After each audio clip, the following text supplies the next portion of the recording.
I've been told before that I'm a bit of a snoop, but I'd argue that a healthy degree of curiosity is only natural when it comes to one's neighborhood. When I was a kid, while other children fantasized about having superpowers like flight or super speed, I longed for the ability to freeze time, so I could walk into people's houses on a whim and take a look around. As I've aged, I've become all too familiar with the isolating nature of suburbia, and my curiosity has only grown with time. Sometimes I'm grateful for the anonymity, and other times I am horrified by the notion that my neighbors could be dead and rotting inside their homes, and I'd be none the wiser until the authorities showed up to whisk their corpses away. In my spare time, I take to the internet to satisfy my curiosities. I hop from Google Maps to Zillow to public records, digging up whatever I can find about the histories of the homes in my area. It's an odd hobby, I know, but it brings me a strange sense of serenity.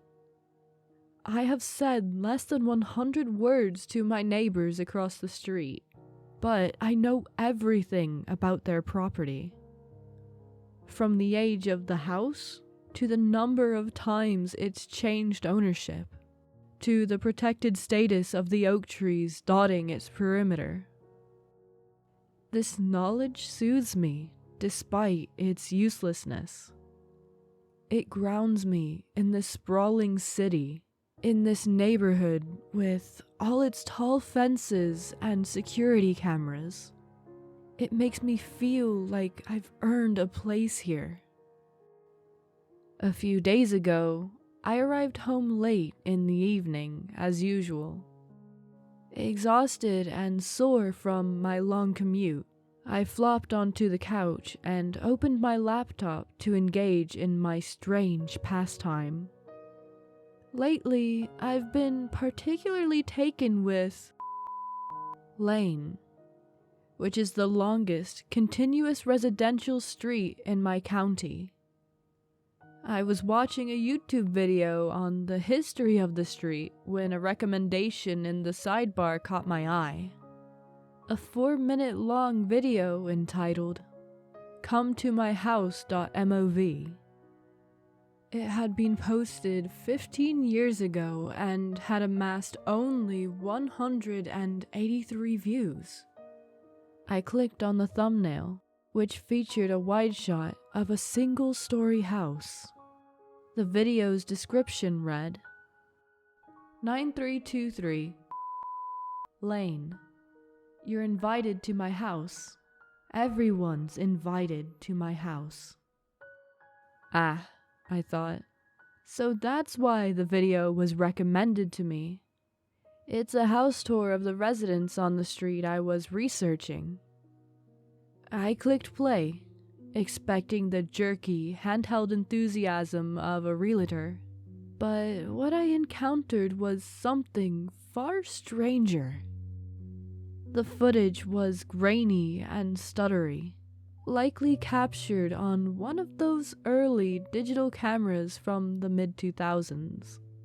The colors were washed out, giving the mid-afternoon a sickly, jaundiced hue. It was hardly a house tour. The cameraman never even went inside the building. Instead, he walked around the house's perimeter with a measured gait, panning the camera across the beige siding. It was a standard ranch-style home. But there was one detail that left me somewhat unsettled. As the cameraman circled the structure, he would occasionally lift the camera and press the lens flush against the glass, attempting to give his audience a view into the various rooms. However, there was no interior to see, because the inner side of the glass windows had been covered in what seemed to be dark gray paint. There were no reflections of furniture, no silhouettes of houseplants. There was only an opaque barrier suggesting a total, suffocating rejection of the world outside. All the while, the audio was dominated by the narrator's voice. He sounded like an old man, his accent thick and unmistakably local. He never wavered in his delivery as he recited a variation of the video's description over and over again. Here she is, folks. 9323 Lane. You ought to come to my house. You're invited. 9323 Lane. Everyone's invited. Everyone's coming to my house. The second the video ended, I was on Google Maps, punching in the address to the house. Lo and behold, not only was it the same street in my neighborhood, but the 9323 address is on my side of town, barely a 1-mile walk from my place. Oddly though, despite the fact that the house on Google Maps matched what was in the video, I couldn't find information about the property on any of my usual websites. There was a chance that it had been torn down and the Google Maps Street View just hadn't been updated. But even if that was the case, it was unusual for me to not be able to find any information about the lot. Now, I'm no social butterfly, if you couldn't tell. But as I laid in bed that night, I thought about paying 9323 a visit. I had a feeling that the man who recorded the video was not the current resident of the house, if the house still existed. Perhaps he was a dementia-addled previous tenant, now safe and sound in a retirement home. Or perhaps he was an angry neighbor taking vengeance on the residents of 9323 by placing their address on the internet. Sure, the video was old and hadn't exactly gone viral, but it could still be dangerous, especially if the current homeowners didn't know about it. The following day, before I could change my mind, I took the short walk over to Lane. I came prepared with the video loaded up on my phone and a peace lily in my hands. It seemed rude to show up to a stranger's doorstep empty-handed. When I finally reached the property, I did a double take. The house in the video had been unremarkable, a tidy, if slightly uninteresting stereotype of suburban life. The house that stood before me, however, was a sagging monument of neglect. The video's green lawn was now mostly dirt, with a few patches of yellow, matted weeds. The exterior siding was peeling away in jagged strips, and the concrete walkway leading up to the porch was riddled with cracks and holes. I paused at the sidewalk and looked down at the curb, double-checking the faded numbers on the sidewalk gutter to ensure I hadn't wandered onto the wrong lot. It was indeed 9323. I moved forward with caution, eventually setting the peace lily on the bottommost stair of the porch, before stepping up to one of those front-facing windows. When I looked inside, I saw the same impenetrable gray I'd seen in ComeToMyHouse.mov. seemed like the paint was the only thing that had survived the 15 years. All of a sudden, I heard a woman's voice. "Hey," it said, "y'all get away from there, right now." I quickly spun around and looked at the house next door. There was an older woman standing on her porch, staring daggers into me as she waved me away with her hands. She looked like she was shooing away a raccoon from her garbage can. Embarrassed, I jogged back to the sidewalk. "I was just trying to talk to the owner," I said, aware of how strange I must have looked while peeking through some random person's windows. "Do you know if—" "I don't know nothing, and I don't take kindly to busybodies. Why don't y'all go on home and leave them alone?" I tried a final time to explain why I was there, but after being swiftly reprimanded once again, I walked home with my tail between my legs. So much for getting to meet some of my neighbors. It seemed pretty obvious that no one lived at that house on Lane. From the state of it, no one had likely lived there since ComeToMyHouse.mov was posted on YouTube. Oh well, case closed. Or perhaps more accurately, case gone cold. That evening, the familiar quiet of my home felt less like the sanctuary it usually did. I went through my Saturday night routine, making tea, throwing on some jazz, and curling up with a book on urban planning. But a persistent sensation kept crawling up the back of my neck. It's a difficult feeling to describe. It was not the distinct feeling of being watched, but I still found myself rising from the couch to peek around my house anyway.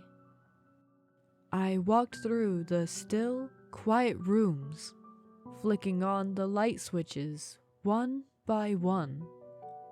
There was no one else in my house, but I knew something was wrong all the same.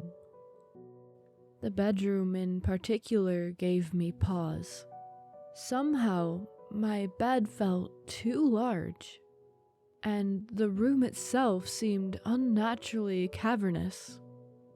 I crossed the wooden floor and ran my finger along the cool bottom sheets, my mouth twisting at the color.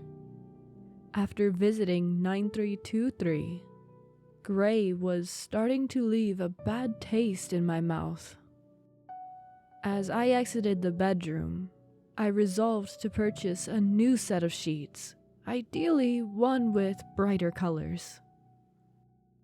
The moment I turned the light on in the kitchen, my gaze fell upon my snake plant in the windowsill, and I immediately realized that I'd left my peace lily at the house on Lane. No wonder I felt like I was forgetting something. I'd abandoned that poor plant in its quaint little pot on such a dreadful property. Despite the creepiness of the house, I knew I had to return for the plant in the morning. Call me weird for caring so much about a plant if you want, but I had worked hard for that lily, and it for me, and I didn't want to abandon it. The strange, almost lonely sensation that had befallen my home was made slightly less stiffening by the realization. But I still had a difficult time falling asleep that night in my bed, which felt so strangely large and cold. I left for my rescue mission early in the morning. The dark sky threatened to rain, and I didn't want the lily to be drowned before I could retrieve it. As I walked, I kept finding myself looking up into a gloomy, gray ceiling. The clouds, so deep and dark, they seemed ready to unleash a torrent at any moment, lacking the usual texture of a storm. There were no roiling edges or shifting shades. Instead, the sky a flat, unyielding wash of slate. My mind, maybe in an attempt to keep me entertained on my walk, constructed a vivid image of a girl standing on the other side of the gray expanse. She was a reflection of me, her face pressed against the exterior of the atmosphere as if it were a window. I imagined her leaning in, fingers tracing the smooth surface of the sky. I could almost feel her frustration, that maddening sensation of knowing there was a life, a warmth, a home, just a fraction of an inch away, yet knowing she would never be invited inside.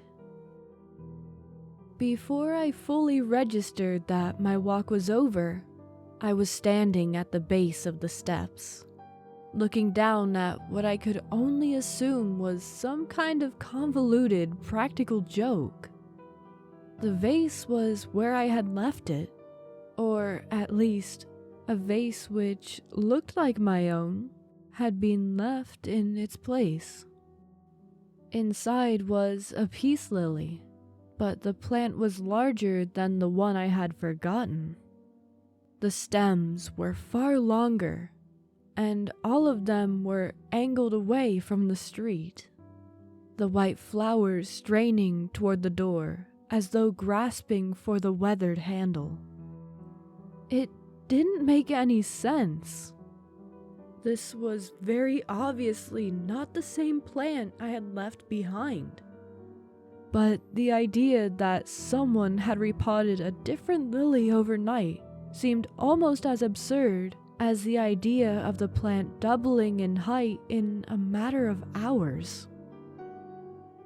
I looked up from the plant and caught a flash of movement in the window of the house next door. It was the same woman from yesterday, her silhouette framed by the glass, watching me with a look of loathing. My embarrassment from the previous day flared, but it was quickly smothered by a desperate need for an explanation. As I stepped off the porch to confront her, the girl in the heavens began to cry. A few fat raindrops splattered against the cracked sidewalk as I crossed the dying lawn. I wouldn't be shooed away this time. I pounded on the old woman's door until she finally cracked it open. I told you two to leave, like I tell everyone who's come poking around that damn house, she hissed. I don't know why I even bother anymore. Well, you got what you wanted now, both of you. He's part of the whole now, and you don't even know what you've lost. The door slammed shut with a force that rattled its hinges. I stood there in the intensifying downpour, a building sense of panic making my heart race. I reached out, my fist hammering against the wood. Hey, what are you talking about? What's the hole? Who is he? I yelled, but the house remained silent. Frantic, I reached for the doorknob with my left hand, intending to force my way in, to demand she make sense of her words. But as my fingers curled around the cold brass, I stilled. There, sitting firmly at the base of my ring finger, was a band of gold, a simple, worn wedding ring. The strange sensation that had haunted my home the night before finally clarified. It wasn't the fear that someone who didn't belong was in the house with me, but the feeling that the house was missing something that should have been there. The rooms felt too large and the bed felt too cold because I was living in the wake of a vacancy I couldn't name. As I stared down at my hand, I knew I had lost something I could never get back.